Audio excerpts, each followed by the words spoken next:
الجنة التي كنتم توعدون۔ اللہ عظیم۔ سب سے پہلے تو راستے پہ کھڑے لوگ آگے آ جائیں، بالکل راستہ آپ نے بند کیا ہوا، آگے آ جائیں۔ جو اردو نہیں جانتے وہ ان کو کس زبان میں بات کریں، آ جائیں، آگے آ جائیں، آگے آ جائیں، ادھر آ جائیں، راستہ تو بند نہ کریں۔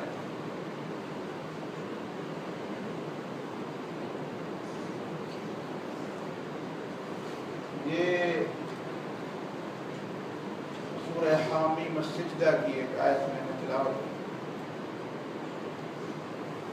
اس میں اہم بات ہے وہ استقامت کی بات ہے۔ ان الذين قالوا ربنا الله ثم استقاموا، جو لوگ اس بات کا اعلان کریں کہ ہمارا رب اللہ ہے، پھر وہ اس بات پر ڈٹ جائیں، استقامت، کھڑے ہو جائیں اور کھڑے رہیں۔ یہ استقامت مطلوب چیز ہے اللہ کی طرف سے۔ نبی صلی اللہ علیہ وسلم کو بھی یہ ہدایت ہے کہ فاستقم کما امرت، جیسا تجھے حکم دیا گیا ہے اسی طرح ڈٹے رہو، ڈٹ جاؤ۔ ڈٹ جانے کا مطلب یہ ہے کہ مشکل حالت میں بھی وہی بات کہہ دو جو لوگ نہیں کہہ سکتے مشکل حالت میں۔ کسی لالچ کا موقع ہو، کسی خوف کا موقع ہو،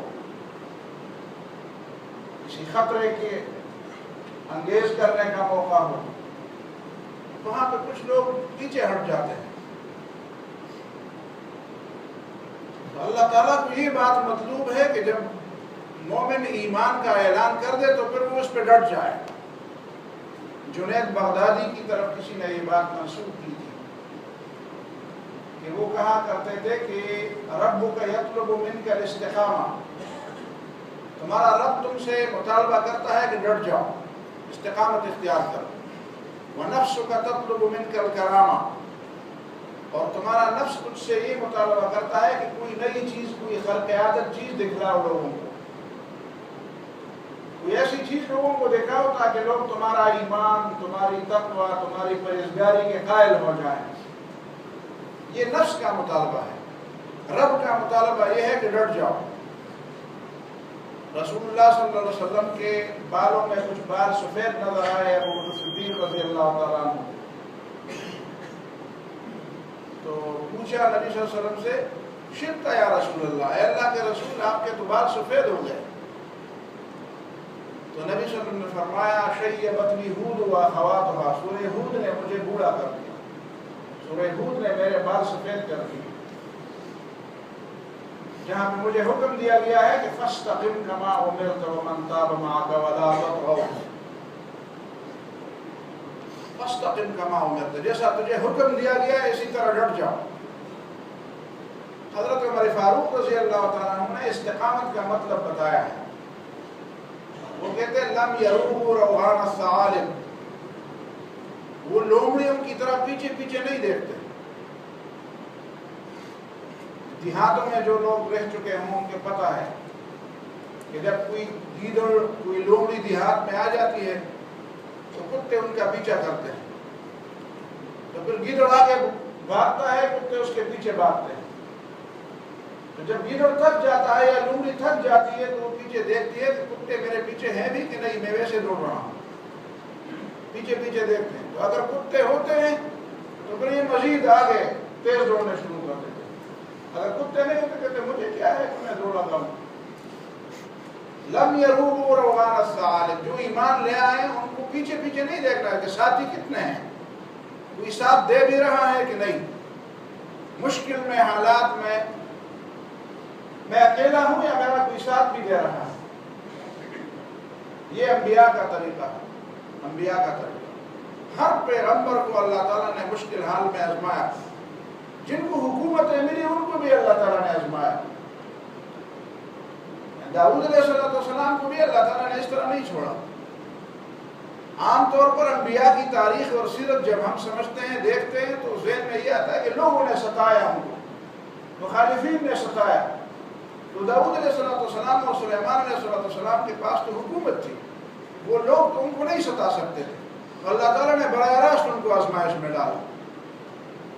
وَظُنَّ دَاوُودُ أَنَّمَا فَتَنَّاهُ وَلَقَدْ فَتَنَّا سُلَيْمَانَ، سلیمان علیہ السلام کو بھی اللہ تعالیٰ نے آزمایا۔ یہی بات قرآن مجید میں بار بار کی ہے، سورہ عنکبوت میں حسب الناس ان یترکوا ان یقولوا آمنا وهم لا یفتنون، کیا لوگوں کا یہ خیال ہے کہ صرف ایمان کا دعویٰ کریں گے اور تو جنت میں لے جایا جائے گا، ان کی آزمائش نہیں کی جائے گی؟ عرب میں ایک مطل ہے، ایک مثال مشہور ہے، البلا للولا کاللہب للذہب، البلا للولا، دوستی کے لیے آزمائش ایسی چیز ہے کاللہب للذہب، جس طرح سونے کو کندل بنانے کے لیے شعلوں کی ضرورت ہے۔ سونا آپ آگ میں ڈالیں گے تو پتہ چل جائے گا، اس کا غل غش، اس کا جو کوٹ ہے، اس کا جو میل کچیل ہے وہ جل جائے گا، نکھر جائے گا، وہ صاف ہو جائے گا۔ دوستی کے لیے اللہ کے ہاں بھی یہی آزمائش طریقہ ہے۔ حسب الناس ان یترکوا ان یقولوا آمنا وهم لا یفتنون، اور اسی آزمائش میں اللہ تعالیٰ انسان سے استقامت چاہتا ہے۔ کل ایک جگہ بھی میں نماز پڑھ رہا تھا تو امام صاحب نے دعا کی، یا اللہ ہمیں آزمائشوں میں نہ ڈال، تو مجھے وہ آیت یاد آ گئی، میں نے کہا میں ان سے پوچھوں تو خبر ہوں گے کہ اللہ تعالیٰ نے فرمایا خلق الموت والحیات لیبلوکم، اللہ نے تو پوری زندگی آزمائش کے لیے پیدا کی، تو کیا آپ موت کی دعا کرتے ہیں اپنے لیے؟ آزمائش وَنَبْلُوكُمْ بِالشَّرِّ وَالْخَيْرِ فِتْنَةً، تم یہ سمجھتے ہو کہ بری حالت آئے گی تو یہ امتحان ہے، اچھی حالت آئے گی وہ بھی آزمائش ہے، اچھی حالت آئے گی وہ بھی آزمائش ہے۔ امام مالک رحمہ اللہ اور آپ صحابہ کرام کی تاریخ سنیں، پڑھیں۔ عمیر ابن سعد ایک صحابی ہے، عمیر ابن سعد حمص کے گورنر تھے حضرت عمر کے زمانے میں۔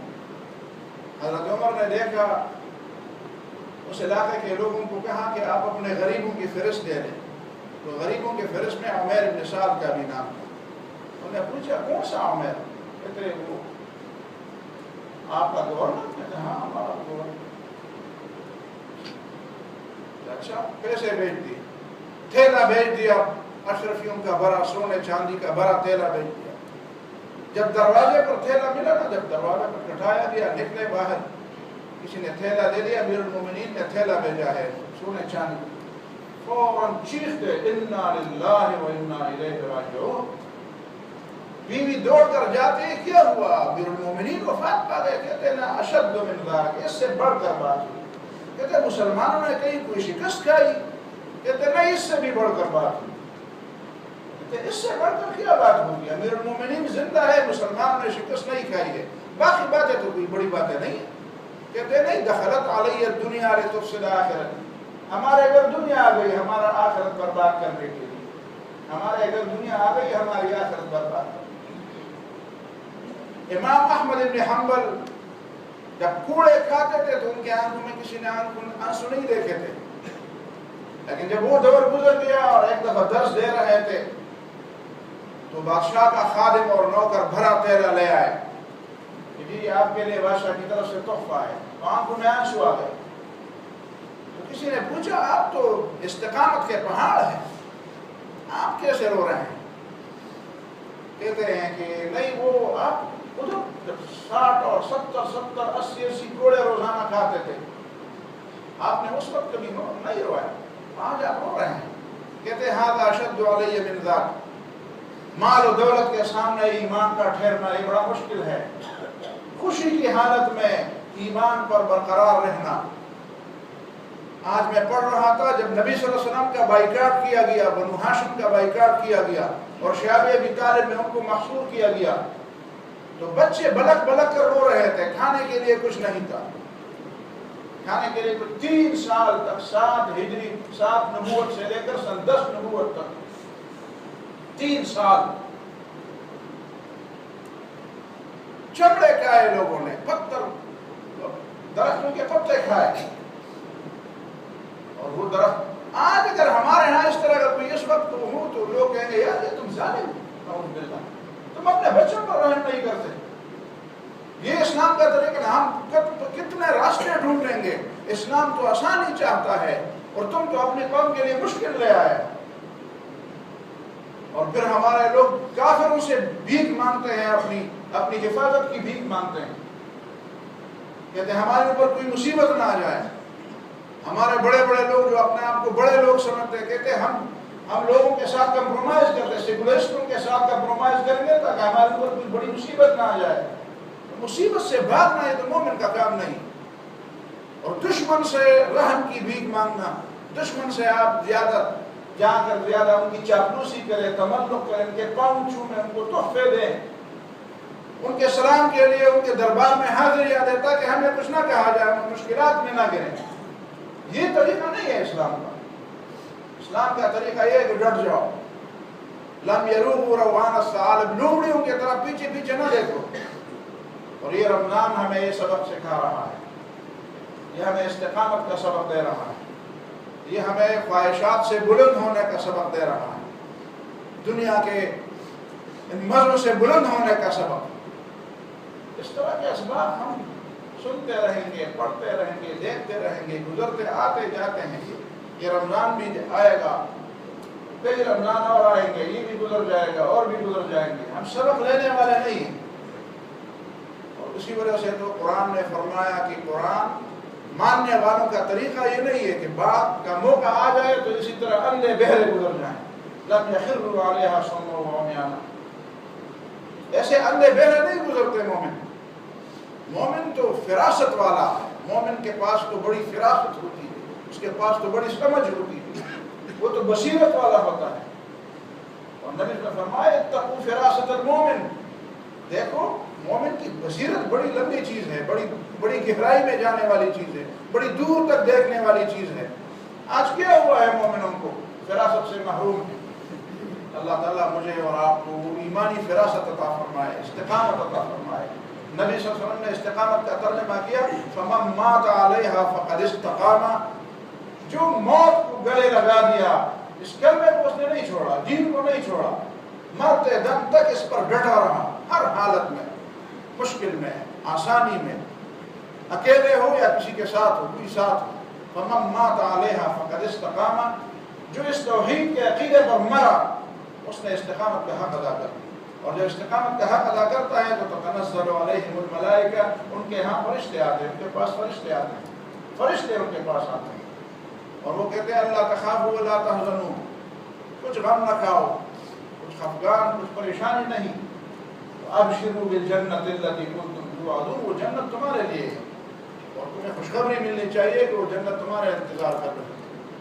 اقول قولی ھذا واستغفر اللہ لي ولكم ولسائر المسلمين.